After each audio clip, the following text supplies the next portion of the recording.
नाज़रीन, फलस्तीनी रियासत की जो रिकॉग्निशन है उसका पहला रिजल्ट जो है वो सामने आ गया है और लंदन के अंदर 1 सेंचुरी के बाद फलस्तीनी परचम लहरा दिया गया है। जी हां, दुनिया का एक अहम तरीन कैपिटल जिसका असर जो है वो पिछली कई 100 साल के अंदर नजर आता है, जो दुनिया में जो मामलात होते रहे हैं उसका मरकज जो है वो लंदन रहा है। आज लंदन के अंदर 100 साल के बाद, इनफैक्ट 108 साल के बाद फलस्तीनी परचम जब वहां पर लहरा दिया गया है। इजराइल धमका रहा है दुनिया को, लेकिन दुनिया जो है वो स्टेट ऑफ पैलेस्टाइन की एम्बेसी जो है वहां पर खोल रही है। लंदन के अंदर जो फलस्तीन का सिफारती मिशन था उसका दर्जा बढ़ाकर उसको बाकायदा एक एम्बेसी का दर्जा दे दिया गया है, उसको एक सिफारत खाने का दर्जा दे दिया गया है और जो पैलेस्टाइन के रिप्रेजेंटेटिव्स हैं उनको अब एम्बेसडर का दर्जा दे दिया गया है। यानी अगर हम देखें तो इजराइल और अब फलस्तीन लंदन में बराबर हैं, दोनों के एम्बेसडर हैं, दोनों की एम्बेसीज हैं। तो ये एक बहुत ही तारीखी कामयाबी है और ये फलस्तीनियों के राइट्स की रिकॉग्निशन है कि हां यार अब वक्त आ गया है। दूसरा जो ऑप्शन था वो फेल हो चुका है कि बस इजराइल की हेजेमनी होगी, इजराइल को फ्री हैंड है, वो जो मर्जी करता चला जाए सेल्फ डिफेंस के नाम के ऊपर, सिक्योरिटी के नाम के ऊपर। ये जो रिकॉग्निशन है ये इस बात का ऐलान है कि हां यार अब इस मसले का हल फलस्तीनियों को राइट्स देने में ही है और ये इस बात का ऐलान है कि अब वक्त आ गया है कि इस मसले को फलस्तीनियों के राइट्स के साथ हल किया जाए। फलस्तीनियों को राइट्स दिए बगैर ये मसला जब हल नहीं हो सकता। 100 साल के बाद उसी वेस्ट को जब समझ आई। फ्रांस और यूके देखें अहमियत होती है। आज बेशक ताकत जो है वो अमेरिका के पास है, लेकिन अमेरिका भी अपनी ताकत वो अब यूनिपोलर वर्ल्ड की तरह वो इंपोज नहीं कर पा रहा है। रूबियो ने बहरास्त फ्रांस को कॉल करके रोका कि वो फलस्तीन को तस्लीम ना करे, उसके बाद भी फ्रांस ने किया। तो इसका मतलब क्या है कि वो यूनिपोलर वर्ल्ड जो है वो अपने फैसले इंपोज नहीं कर पा रही है। और स्टारमर के साथ खड़े होकर ट्रंप ने कहा कि मैं इसके फैसले से एग्री नहीं करता। बहुत ही नाखुशगवार बात थी, बहुत ही एक नाखुशगवार वहां पर एक मामला हुआ, लेकिन बरतानिया के प्राइम मिनिस्टर ने कहा कि हम तस्लीम करते हैं, ठीक है ना। तो बराह रास्त बरतानिया कहा गया, फ्रांस को कहा गया और उन्होंने इसके बावजूद जो किया। और देखिए अहमियत बहुत ज्यादा होती है। फ्रांस और बरतानिया ये दो वो एम्पायर्स हैं जिन्होंने मौजूदा मिडिल ईस्ट का नक्शा बनाया है। फर्स्ट वर्ल्ड वॉर में यही दो वो ममालिक थे जिन्होंने मौजूदा मिडिल ईस्ट का नक्शा बनाया है। फलस्तीन में, सीरिया में, आगे ये सारी लकीरें इन्होंने खींची हैं। तो ये दो ममालिक आज उसी रियासत को तस्लीम कर रहे हैं, यानी कि ये ऐलान कर रहे हैं कि जो इनसे मिस्टेक्स हुई थी उसको समहाउ ये रिवर्स कर रहे हैं और ये ऐलान कर रहे हैं कि किस लैंड का मालिक कौन है। तो देखिए जब इजराइल कायम था तो नाजायज तौर पर भी उसके हर बयानिए को प्रोटेक्ट किया जाता था। तो जब प्रोटेक्ट करने वाले बदल जाएंगे तो फिर इजराइल जो मर्जी बयानियां बनाता रहे, इजराइल जो मर्जी बातें करता रहे, वो फिर मामला चल नहीं सकता है। जो चलाने वाले हैं जब वही अपनी पॉलिसी में शिफ्ट लेकर आ जाएं तो ये गैर मामूली बात है। अब इधर यरूशलेम के अंदर वो एम्बेसीज खोलने जा रहे हैं। फ्रांस ने कहा है कि वो यहां पर एम्बेसी खोलने जा रहा है, बरतानिया ने कहा है कि वो जब एम्बेसी खोलने जा रहा है। तो नेतन्याहू की पॉलिसी जो है वो इस कॉलोनी को बिल्कुल डिजास्टर के ऊपर जब लेकर आई है। और वैसे भी एक तारीख रही है कि वेस्ट ने जो कॉलोनीज बनाई हैं, जब वेस्ट ही पीछे हटने लग जाता है तो इसका मतलब ये होता है कि उस कॉलोनी का आखिरी टाइम जो वो आ चुका है। तो इसके ऊपर हम बात करेंगे। और ईरान ने कहा है कि वो सरप्राइज अटैक्स के लिए तैयार है और हिजबुल्लाह के साथ जो एस्केलेशन बढ़ती चली जा रही है। और इसी दरमियान जो फलस्तीनी रेजिस्टेंस है उन्होंने हैवी वेपन्स जो है वहां पर इस्तेमाल किए और ट्रंप ने अरब लीडर्स को व्हाइट हाउस के अंदर जो वो मदऊ कर लिया है। ये तमाम बड़ी डेवलपमेंट्स हो रही हैं, इसके ऊपर हम बात करेंगे। नाज़रीन, ये जो 10 दिन हैं, इस सितंबर के आखिरी 8-10 दिन हैं और ये बहुत ही तारीखी साबित होने जा रहे हैं। यानी हालिया दहाइयों के अंदर शायद ही ऐसे 10 दिन हो कि जो इतने बड़े फैसले दुनिया के हवाले से करने जा रहे हैं। न्यूयॉर्क के अंदर सारी दुनिया इकट्ठी हो चुकी है, दुनिया के लीडर्स वहां पर पहुंच चुके हैं, मजीद वहां पर जब वो पहुंच रहे हैं। और इस हफ्ते 10 दिन के बाद आपको एक दुनिया में बहुत बड़ी तब्दीली नजर आएगी, दुनिया में एक बड़ा स्ट्रेटेजिक शिफ्ट नजर आएगा, दुनिया में बड़ी पॉलिसीज चेंजेस जो है वो नजर आएंगे। और मसला फलस्तीन के हवाले से ये 8-10 दिन इजराइल के लिए बहुत बड़ी डिफीट जो है साबित होने जा रहे हैं। जब ये एक दफा ये सारे मामला तो हो जाएंगे, उसके बाद जो माहौल बनेगा, जो फिजा बनेगी, वो फिर अपना ही असर रखेगी। टोटल डिजास्टर इजराइल को हुआ है और इजराइल बिल्कुल आइसोलेट हो गया। अब ट्रंप कितनी देर इस आइसोलेटेड इजराइल के साथ खड़ा होता है, जहां अमेरिका में खुद एक पब्लिक ओपिनियन का शिफ्ट आ रहा है और वो अमेरिका जिसने तमाम एलायंस को डंप कर दिया है, वो कब तक इजराइल के साथ खड़ा रहता है। अब आप जरा देखिए, रिकॉग्निशंस होंगी, फलस्तीन के लिए बात होगी, ये पूरा देखें। यूनाइटेड नेशन का शायद ही ऐसा कोई सेशन हो कि वो बकायदा उसका सबसे बड़ा जो इशू है वो फलस्तीन है और उसमें फैसले हो रहे हैं और उसमें रिकॉग्नाइज किया जा रहा है। अब आप देखिएगा पुर्तगाल ने रिकॉग्नाइज कर लिया है कॉमनवेल्थ कंट्रीज के बाद। पुर्तगाल ज्वाइंस यूके, कनाडा, ऑस्ट्रेलिया इन रिकॉग्नाइजिंग पैलेस्टाइन। पुर्तगाल ने भी ज्वाइन कर लिया और माल्टा जो है वो आज यूनाइटेड नेशन असेंबली के अंदर रिकॉग्निशन करने जा रहा है। माल्टा ने अनाउंस कर दिया था पहले काफी महीने कबल जब इन्होंने अनाउंस कर दिया था, आज वो यूनाइटेड नेशन में ऑफिशियली इसको रिकॉग्नाइज करने जा रहे हैं। तो पहला तो ये काम होगा, जो जो रिकॉग्नाइज कर रहा है वहां पर फलस्तीनी एम्बेसीज खुलेंगी, वहां पर फलस्तीनी एम्बेसडर बैठेंगे और फलस्तीन के लिए आवाज उठाना, प्रोटेस्ट करना, अपना मौकफ सामने रखना, इजराइल की ब्रुटैलिटीज को बयान करना, ये सब जो है वो लीगल हो जाएगा।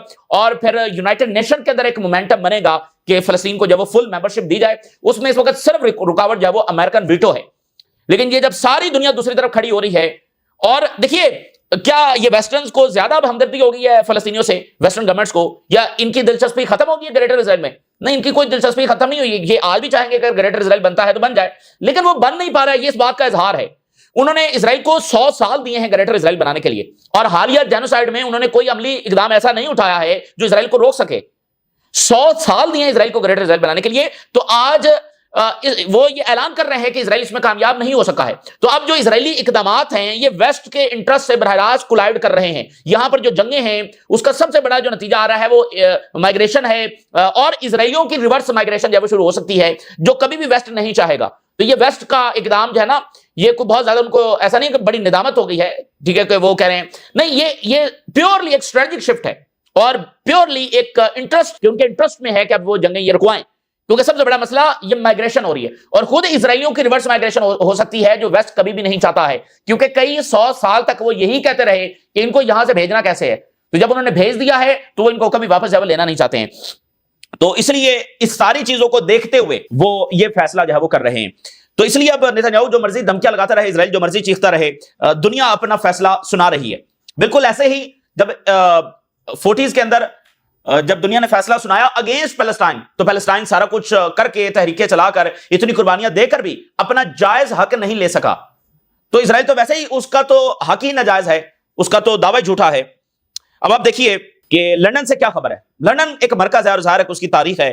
तो raising the Palestinian flag on the buildings of the Palestinian mission in London, क्या मतलब वो नजारा है कि फलस्तीनी परचम वहां पर लहरा रहा है। और इस जंग का बाकायदा एक मकसद था इस जारियत का कि फलस्तीनी कॉज को खत्म करना है। और ये जंग कहां पर पहुंच चुकी है कि फलस्तीनी परचम लंदन के अंदर लहरा रहे हैं, और पेरिस के अंदर लहरा रहे हैं, और कनाडा में लहरा रहे हैं, और ऑस्ट्रेलिया के अंदर लहरा रहे हैं।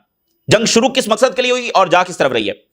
The Palestinian flag was raised for the first time, पहली बार फलस्तीनी परचम वहां पर लहराया गया है at the Palestinian embassy in London following the UK's recognition of the state of Palestine. तो फलस्तीनी जो सिफारती मिशन है उसको वहां पर जाहिर है कि अब एम्बेसडर उनका अपॉइंट हो गया है। तो एम्बेसडर कह रहा है कि ब्रिटेन की जो रिकॉग्निशन है ये एक हिस्टोरिक मोमेंट है। 100 साल के बाद एक तारीखी मोड़ हम देख रहे हैं। वही रियासतें, वही एम्पायर्स जिन्होंने इनको यहां पर लाकर बसाया और फलस्तीनियों को उनके हक से डिनाई किया, रिफ्यूज करते रहे, रिजेक्ट करते रहे, आज वही रियासतें फलस्तीनियों का हक मान रहे हैं।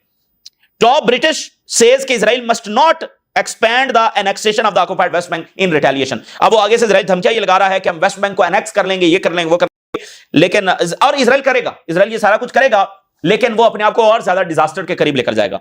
Recognition of the Palestine landmark shift in the Australia foreign policy, एक तारीखी शिफ्ट जो है वो ऑस्ट्रेलिया के अंदर जो है वो आया है ये रिकॉग्निशन करना। और इटली में इस वक्त जब मुजाहरे शुरू हो गए हैं और वहां पर सिट इन शुरू हो गया है to pressure the authorities to sever ties with the occupation.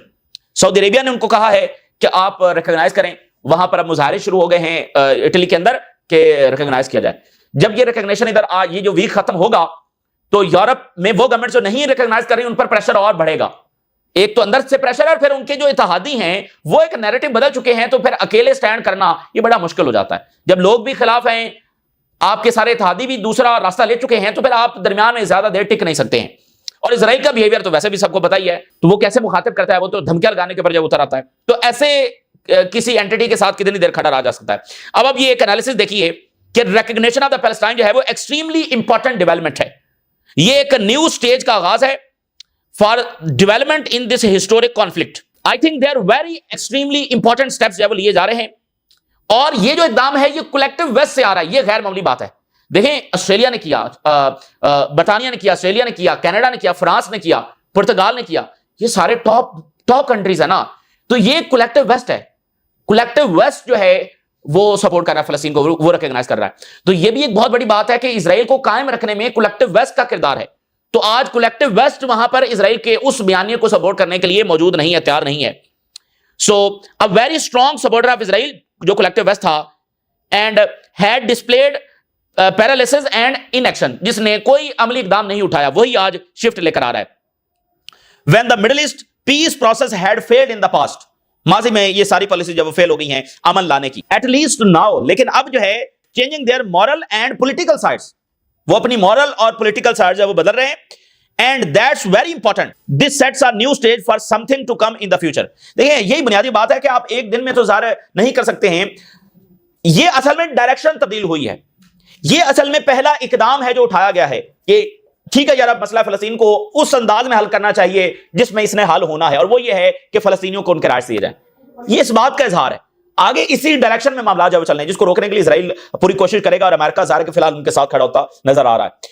तो ये उस डायरेक्शन का इजहार है। अब इसमें बहुत सारी मजीद चीजें चाहिए, ऑन ग्राउंड बहुत सारी चीजें तब्दील होनी है। बाकी ये मैटर नहीं करता कितनी लैंड ले रहे हैं, कितनी क्या कर रहे हैं, वो जब कोलैप्स होना है तो बस वो कोलैप्स हो ही जाना है। वो फिर ये मैटर नहीं करता कि आपके पास कितनी लैंड है। Sanctions on Israel must follow recognition of Palestine. अब रिकॉग्निशन के बाद सैंक्शंस लगनी चाहिए। अब जाहिर है कि ये मूवमेंट अब आगे बढ़ेगी। फलस्तीनी रियासत को रिकॉग्नाइज कर लिया, फलस्तीन के लिए आवाज उठाने को लीगल करार दे दिया गया। वेस्ट में कितने मुजाहरे हुए हैं, उस पर कितना क्रैकडाउन हुआ है। इवन वहां पर ऐसे कानून भी लाए गए हैं कि मुजाहरे करना जब गैर कानूनी है तो ये अब कानूनी है। और अब वहां पर मजीद तहरीक चलेगी कि सैंक्शन जो है लगाई जाए। ठीक है, तो ये बहुत सारे स्टेप्स मजीद फॉलो करेंगे। अब आप देखिए, अगर ट्रंप को यह पता होता कि कतर पर हमले का नतीजा क्या निकल सकता है, इसके कॉन्सिक्वेंसेस कितने होंगे, इसके लॉन्ग टर्म अमेरिका को कितना नुकसान होगा, तो ट्रंप कभी भी ना करता। और इसलिए किसी अमेरिकी सदर ने वो कभी भी इजराइल के लिए इस हद तक नहीं गया, क्योंकि ये अमेरिका के इंटरेस्ट के अंदर नहीं है कि वो मिडिल ईस्ट में सारे अंडे इजराइल की टोकरी में डाल दे और उसको इतना फ्री हैंड दे दे कि वो मिडिल ईस्ट में जो चाहे कर दे। ऐसा नहीं होता है, ऐसे दुनिया ना चलती है ना चल सकती है। तो ट्रंप ने बिल्कुल कैलकुलेट नहीं किया। ट्रंप ने बहुत एरोगेंस दिखाई, बहुत फुलिशनेस दिखाई, जैसे उसके बाकी इकदाम हैं। तो बिल्कुल ये भी वैसा ही एक इकदाम था, अपने बहुत ही काबिल भरोसा इत्तेहादी के ऊपर अटैक करवाना। और वो भी किस लिए? हमास को। वो हमास जो वैसे ही डिसआर्म होने के लिए तैयार है, वो हमास जो आपके साथ बैठकर मुज़ाकरात करेंगे, उस हमास को, वो हमास जिसकी असैसिनेशन इजराइल कितने दहाइयों से करता चला आ रहा है, फिर भी हमास नहीं रुकी। उस हमास की मजीद असैसिनेशन करवा के क्या हासिल कर लेना था ट्रंप ने?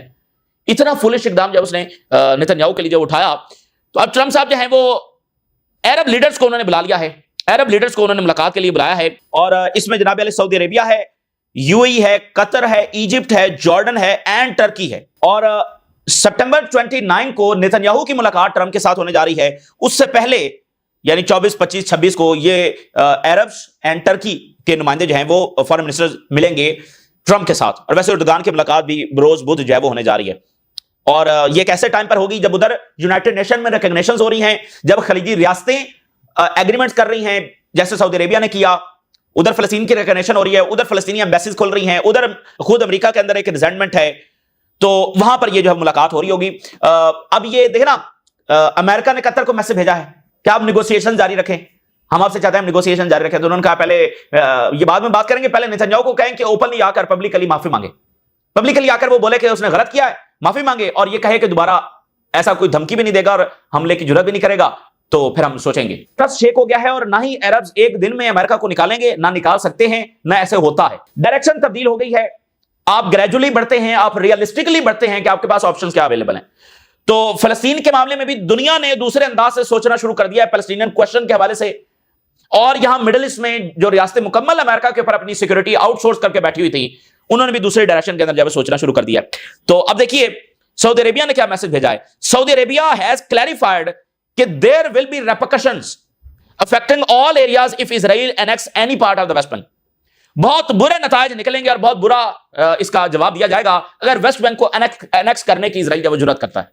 ठीक है, ये सऊदी अरेबिया से जब मैसेज गया है। तो इसी दरमियान जब वो, अब चूंकि ये पूरा वीक है, सारे लीडर्स वहां पर पहुंच रहे हैं, तो साइड लाइंस पर बड़ी मीटिंग्स हो रही होंगी। ये इतना हिस्टोरिक वीक है कि इसमें दहाइयों के फैसले होने। एक तो ईरान और जो E3 कंट्रीज हैं, उनकी साइड लाइन के ऊपर मुलाकात होने जा रही है।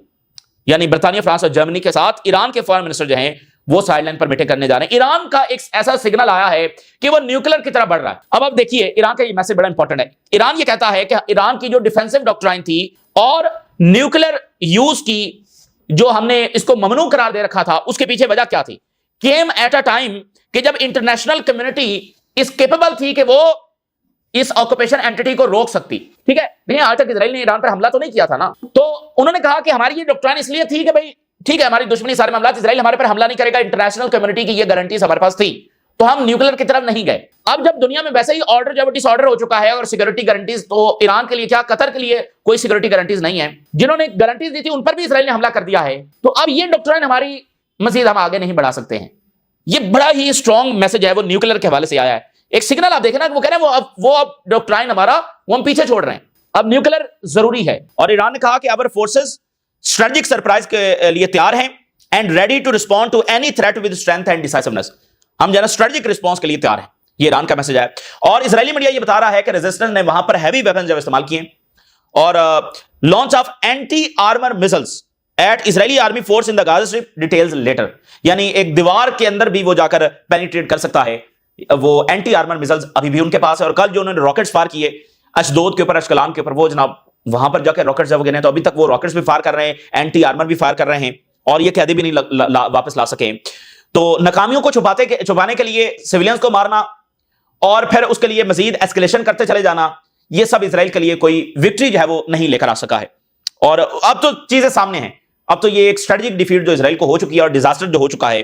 अब उधर हिजबुल्लाह का मामला खराब है। इजरायली आर्मी ये कह रही है कि हिजबुल्लाह तो डिसार्म हुई नहीं है, हिजबुल्लाह के पास वेपन्स उसी तरह से हैं, हिजबुल्लाह तो डिसार्म हुई नहीं है और Israel will expand it's activity inside Lebanon. अब हम लेबनान के मजीद अंदर दाखिल होंगे, ठीक है जी, दाखिल हो जाएं तो वो मामला भी खराब है और लेबनीज गवर्नमेंट की पॉलिसी काम करने वाली नहीं है।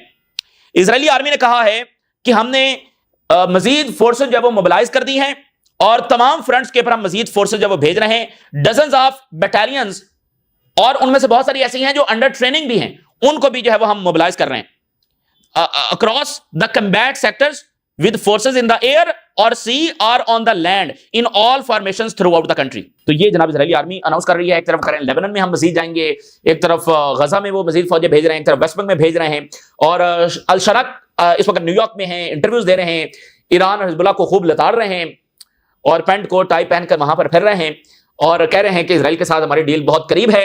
लेकिन कौन सी डील, वो जो खलीजी रियासतों की डील्स थी वो कामयाब नहीं हुई, तो दरमियान में अल शरा जो अभी तक लेजिटिमेट भी नहीं है, क्योंकि इलेक्शन के जरिए तो वो आया नहीं है, तो वो कौन से ऐसे डील कर लेगा जिसको मान लिया जाएगा। और अभी सीरिया पूरी तरह स्टेबल नहीं है और इजराइल चाहता भी नहीं कि वो स्टेबल हो, तो रास्ता एक ही है, लेट्स सी।